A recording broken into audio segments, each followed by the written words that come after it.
Scricchillo hai fettuccine. C. C. C. Joy fettuccine. Hey guys, welcome back to my channel. It's your boy, Joey Fettuccine. And today I wanted to talk about only the best show in the universe, RuPaul's Drag Race All-Stars 3. Sorry, that was a little aggressive, but I'm very excited about All-Stars 3. And I don't know, I've just been getting my life since it's been on. I know that it's probably like I'm 4 or 5 episodes behind, but I kind of wanted to start doing just like reaction and reviews about the episodes that are going by, so you can know what I think about the episodes, and we can have a little discussion in the comments maybe about who you're rooting for or what you thought about the challenges. I don't know. I'm just really excited. I don't really have a plan of action here. I just want to talk about the show because it's really great and I need to share my love for it. Alright, let's get on into it. So the most recent episode was themed around Andy Warhol. I think the challenge was called the Andy Warhol Ball. And everything just kind of had to do with like Andy Warhol, the 60s and 70s, and Studio 54. So like the first thing they had to do was the mini challenge. And it was super cute. It was about like the like celebrity photos that Andy Warhol did, like the Marilyn Monroe ones. And the each contestant had like 15 minutes, I think, to get into like quick drag, and they had to take a Polaroid. And it was like a very simple mini challenge, but it's cute, it's funny. I liked it. Also, I'm just glad that the mini challenges are back because I feel like there haven't been consistent mini challenges, and those are fun.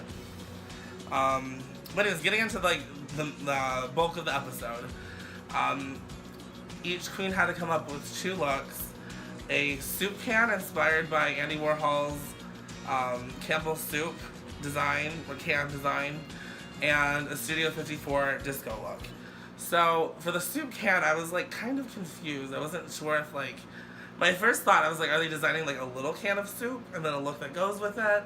But I guess they instead opted to like wear a giant metal can of soup, which is a very weird challenge in my opinion. Cat's here. Oh, he doesn't want to say hi. Just kidding. But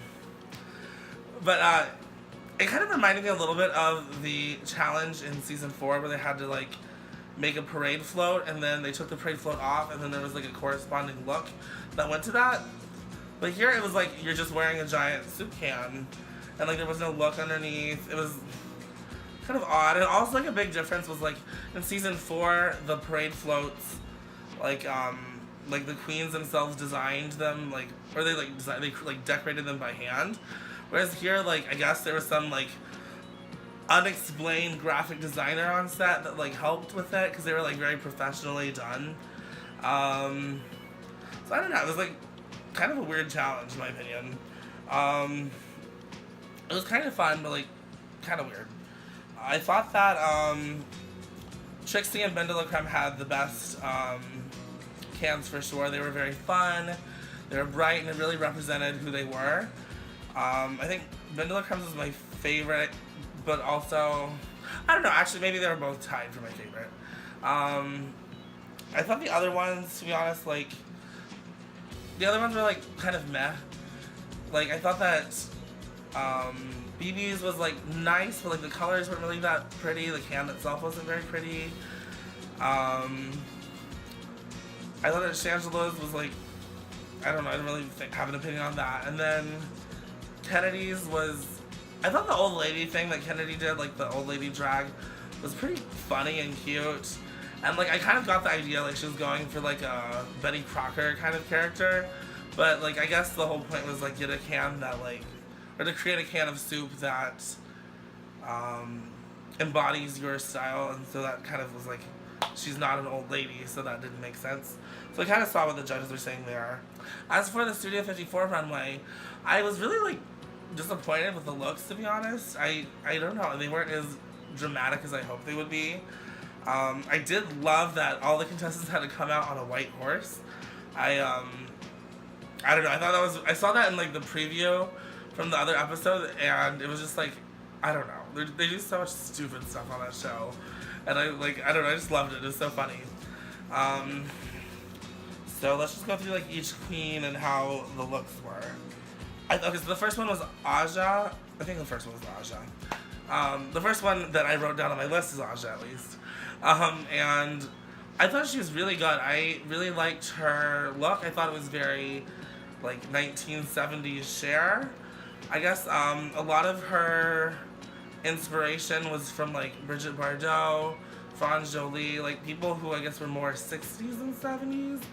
But over like despite the fact that maybe her references weren't totally accurate, I really thought that her look was probably the best one of the evening, or one of the better ones at least. I feel like it was kind of unfair that the judges penalized her so much for having outdated references, given that she's 23, so she's like very young, and like on Drag Race they don't have access to the internet from what I understand, so it's really going off of like what your understanding of the era was. So if you don't really know that much about the era, like you take what you know. So I don't know. I thought they're a little harsh on her because like even though it wasn't necessarily the most fitting to the theme, it was a really good, like a really well executed outfit. So I don't know. I thought she was gonna be in the top, to be completely honest. The next one that I wrote down was BB.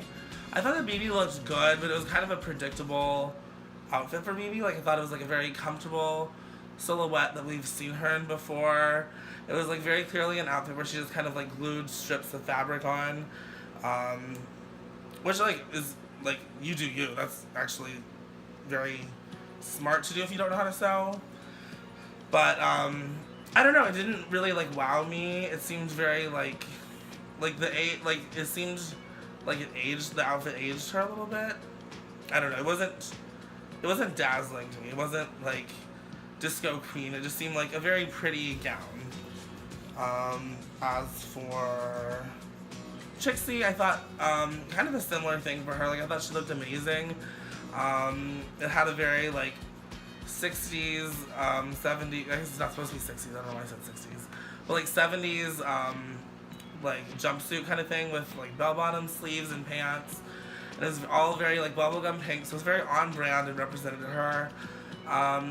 To me, the outfit seemed more hippie than disco, but like maybe that's just me. But like the big thing about Trixie, and like I've kind of been thinking this recently, is she didn't really like she's been wearing a lot of the same outfits on social media or on the Trixie and Katya show. So like I've seen a lot of these outfits before. Like this outfit didn't really wow me. If I haven't seen this exact outfit, I've seen the same outfit in a different color on her. So it's just like, I feel like I'm not really, it was nothing that really wowed me. It was like a very safe, nice outfit, but not anything that's like super interesting. But that being said, it was really, like, it looked very well executed and like well made. Shangela was a big hot mess. I kind of liked her outfit, which I really hate saying that because it was like, her whole outfit was like 3 gold records and like some tinsel like over her shoulders, so it wasn't even an outfit, but like, she did make it look good. But yeah, it was garbage, it was bad. I don't really have anything else to say about that. And Kennedy's outfit she looked really good in it, and I think her hair looked amazing. She looked amazing, but it was just like very pedestrian. It was a good outfit, but it wasn't the best outfit. That's kind of, yeah. And then a similar thought for Bin de la Creme, but I liked hers a lot more because it seemed more cohesive, like the shoes and the tights and the headband and the like leotard thing all kind of had a similar print on it, so I like that it was very coordinated. So like, it was kind of a pretty simple outfit, but it was an entire look and it was cohesive and it was well planned, so I thought she was one of the better ones as well. As for the episode, like how the episode ends, the top 2 are Trixie Mattel and BB. And that's really surprising to me because I honestly thought that BB might have been in the bottom, just because didn't know how to sew. Like, her outfit was nice, but it wasn't, like, it didn't really show any skill. It was very much, like, stuff glued and, like, hot glued to a dress. So, I don't know. I was a little bit surprised about that. And then the bottom was Aja and Shangela. And I was really surprised about Aja because, like I said before, I thought that she was going to be in the top. I wasn't really that surprised by Shangela. The drama in this episode was that, like, Aja really helped Vivi a lot in making her outfit, so it's kind of awkward that, like, now Vivi has the control over whether Aja gets sent home or not. And then in the previous episode, like, Shangela saves Trixie, so then Trixie now feels obligated to save, that's a tongue twister, to save Shangela. So it's just, like, it's crazy. I don't know. Like, I kind of miss the, like, lip sync for your life versus the All Stars format, which is lip sync for your legacy. I don't know. There's a lot of, like, mind games that are, like, not mind games, that sounds very dramatic, but there's a lot more strategy with the lip syncs now, which I feel like is a little bit confusing. It's an added element that, like, has provided a little bit of good drama, but I feel like the lip syncs haven't been, like, that exciting. But anyways, the lip sync is a Diana Ross song. I forgot what song it was. Oh well. But it was a Diana Ross song, which, from that point, like, I kind of feel like BB is, like, I assumed she was gonna win. Like, BB, like, loves Diana Ross. She played Diana Ross on a challenge a couple episodes ago. So it was kind of like her lip sync. And, like, to add to that, I feel like, well, while Trixie is, like, one of my favorite queens, like, she's, like, one of my top favorites, like, overall, like, my top, like, my, out of, like, the top 2 to win for All Stars, but I don't think she's, like, her lip sync style is not my favorite, so, I don't know. The point is, I thought that BB definitely had, like, the big upper hand here, and lo and behold, BB wins, and, she gives this, like, crazy, like, big speech about, like, she's made all these friends and connections and she doesn't want to send anyone home, and then she sends home Aja, and Aja's just, like, shocked because, like, she helped her in making her gown that got her to the top, and I don't know, it was just, like, unexpected. It was a face crack.